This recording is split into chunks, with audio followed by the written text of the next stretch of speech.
Steve Jobs, pendiri Apple, berkata, "Semua orang harus belajar coding, karena coding mengajarkan cara berpikir." Orang lain dari berbagai bidang seperti Bill Gates, Mark Zuckerberg, Barack Obama, Stephen Curry, dan banyak lagi hadir untuk menekankan pentingnya pendidikan coding. Korea juga demikian. Pemerintah menekankan pentingnya pendidikan coding. Pendidikan coding wajib untuk SD dan SMP. Perusahaan juga menawarkan pendidikan coding kepada karyawan. Semua orang bersiap untuk masa depan. Jadi, apa itu coding dan kenapa semua orang meributkannya? Dalam video ini, saya akan menjawab 3 pertanyaan untuk Anda. Apa itu coding? Apa kita benar-benar perlu belajar coding? Dan bagaimana cara belajar coding? Pertama, mari kita lihat apa itu coding. Sederhananya, coding adalah memberi tugas pada komputer. Tapi komputer tidak pintar seperti manusia. Komputer tidak akan mengerti kecuali kita memberitahukannya secara tepat, baris demi baris, dengan cara yang bisa dipahami komputer. Bahasa yang digunakan manusia untuk berkomunikasi dengan komputer disebut kode.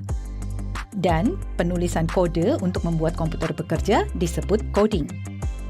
Lalu, apa yang bisa dilakukan secara khusus dari coding? Coding bisa mengotomatiskan tugas yang berulang, membuat situs web atau aplikasi seluler, membuat mesin bergerak, mengumpulkan data atau menganalisisnya, dan masih ada banyak hal yang bisa dilakukan dari coding. Sekarang, apa Anda sudah memahami arti dari coding? Tapi, haruskah saya belajar coding? Mungkin hal itu masih menjadi keraguan. Saya yakin sebagian dari Anda memimpikan karier di bidang coding dan beberapa dari Anda tidak demikian. Saya akan menjelaskan kasus-kasus ini secara terpisah. Mari kita bahas tentang karier yang melibatkan coding terlebih dahulu. Saat ini bisa dikatakan bahwa dunia adalah dunia perangkat lunak.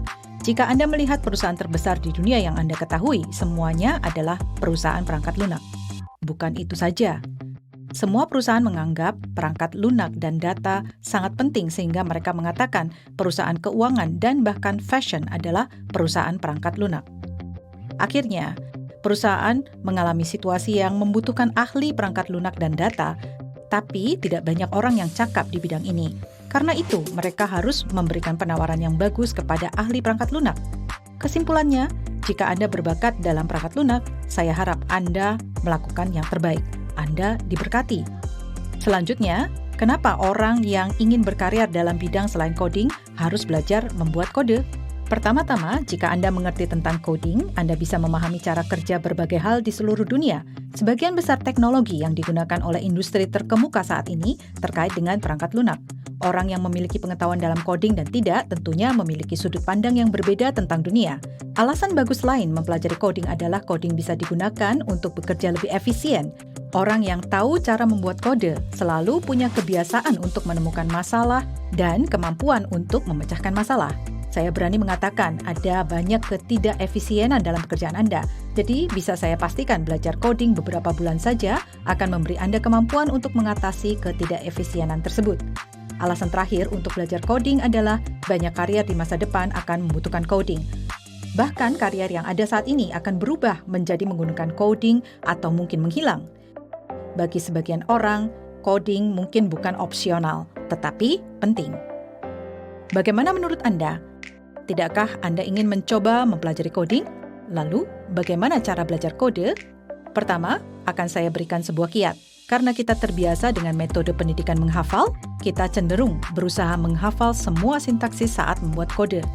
Tapi, sebaiknya fokuslah pada logika pemecahan masalah daripada menghafal sintaksis saat membuat kode. Jika tidak ingat, sintaksis selalu bisa dicari. Ini akan dihafalkan secara alami. Kiat lain adalah tentang memilih bahasa pemrograman pertama. Saya merekomendasikan Python. Pertama, itu bagus karena kesederhanaan sintaksis. Sintaksis sederhana berarti Anda bisa fokus pada keterampilan memecahkan masalah tanpa terikat pada sintaksis.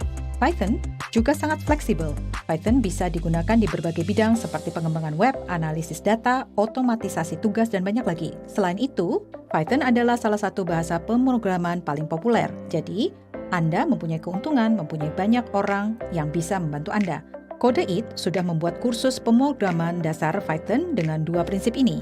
Dimulai dengan konsep dasar seperti variabel dan fungsi, diikuti oleh loop, daftar, dan penggunaan berbagai modul, yang berfokus pada dasar-dasar pemrograman. Untuk itu, selesai menyelesaikan kursus ini, Anda akan bisa lebih mudah mempelajari bahasa dan keterampilan pemrograman lainnya. Sekarang, jangan tunda lagi. Teknologi saat ini dan masa depan. Ayo masuk ke dunia coding.